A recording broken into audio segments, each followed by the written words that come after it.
ಇದೆಲ್ಲದರ ಜೊತೆಗೆ LPG cylinder ಗ್ರಾಹಕರಿಗೆ good news. 19 kg commercial gas ದರ ₹183.50 ಕಡಿಮೆ ಆಗಿದೆ. ಆದರೆ ಇದೇ ಈ 14.2 kg ಗೃಹ ಬಳಕೆ ಸಿಲಿಂಡರ್ ಇದೆಯಲ್ಲ, ಅದರಲ್ಲೇನು ಬದಲಾವಣೆ ಇಲ್ಲ. ಕಮರ್ಷಿಯಲ್ ಸಿಲಿಂಡರ್ ಬೆಲೆ ಕಡಿಮೆ ಆಗಿದೆ. ಕಾರಣ ಇಷ್ಟನ್ನೇ, ಈ ಕಮರ್ಷಿಯಲ್ ಸಿಲಿಂಡರ್ ಬೆಲೆ ತುಂಬ ಜಾಸ್ತಿ ಆಗಿತ್ತು ನಡುವೆ.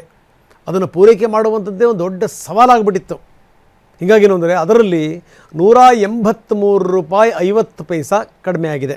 ಇವತ್ತಿನಿಂದಲೇ ಈ ಪರಿಷ್ಕೃತ ದರ ಜಾರಿ ಬರೋದು. 4 ತಿಂಗಳ ನಂತರ ಮೊದಲ ಬಾರಿ ಗ್ಯಾಸ್ ದರ ಕಡಿಮೆ ಆಗಿದೆ. ಬರೀ ಇಷ್ಟು ಮಾತ್ರ ಅಲ್ಲ, ಆಟೋ LPG ದರ ಕೂಡ ಕಡಿಮೆ ಆಗಿದೆ. ಭಾಳ ಖುಷಿ ಸಂಗತಿ ಇದು. ₹9 ಕಡಿಮೆ ಆಗಿದೆ. ₹81.52. ಸದ್ಯಕ್ಕೆ ಆಟೋ LPG ಗ್ಯಾಸ್ ದರ ನಿರಂತರವಾಗಿ LPG ಜಾಸ್ತಿ ಆಗಿ ಆಟೋದವರು ಒದ್ದಾಡ್ತಾ ಇದ್ರು ಪಾಪ.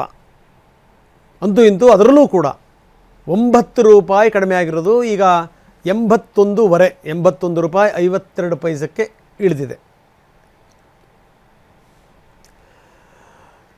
ನೋಡಿ, ನಾವು ಈ ತೈಲದ ವಿಚಾರಕ್ಕೆ ಸಂಬಂಧಪಟ್ಟಂಗೆ, ಗ್ಯಾಸಿನ ವಿಚಾರಕ್ಕೆ ಸಂಬಂಧಪಟ್ಟಂಗೆ ನಾವು ಡಿಪೆಂಡ್ ಆಗಿರೋದೇ ಬೇರೆ ರಾಷ್ಟ್ರಗಳ ಮೇಲೆ. 80% ನಮ್ಮ ಡಿಪೆಂಡೆನ್ಸಿ ಇದೆ. ಏನೋ ದೇವರು ದೊಡ್ಡವನು. ಈ ಯಾವ ಕಾಲದಲ್ಲಿ ಫ್ಯಾಕ್ಟ್ರಿಗಳನ್ನು ಮಾಡಿದರೋ ಅಂಬಾನಿ ಅಂತವ್ರು ಗೊತ್ತಿಲ್ಲ. ಈ ದೊಡ್ಡ ದೊಡ್ಡ ತೈಲ ಸಂಸ್ಕರಣಾ ಘಟಕಗಳಿದಾವಲ್ಲ, ಅವು ಹೆಂಗೋ ಅಷ್ಟು ಇಷ್ಟು ನಮ್ಮನ್ನು ಕಾಪಾಡ್ತಾ ಇವೆ. ಯಾಕಂದರೆ ಇಲ್ಲಿಗೆ ದೊಡ್ಡ ಪ್ರಮಾಣದಲ್ಲಿ ಬರುತ್ತೆ, ಬೇರೆ ಬೇರೆ ದೇಶಕ್ಕೂ ಕೂಡ ನಾವು ಸಪ್ಲೈ ಕೊಡ್ತೀವಿ. ಅಂಥ ಒಂದು ಸ್ಥಿತಿ.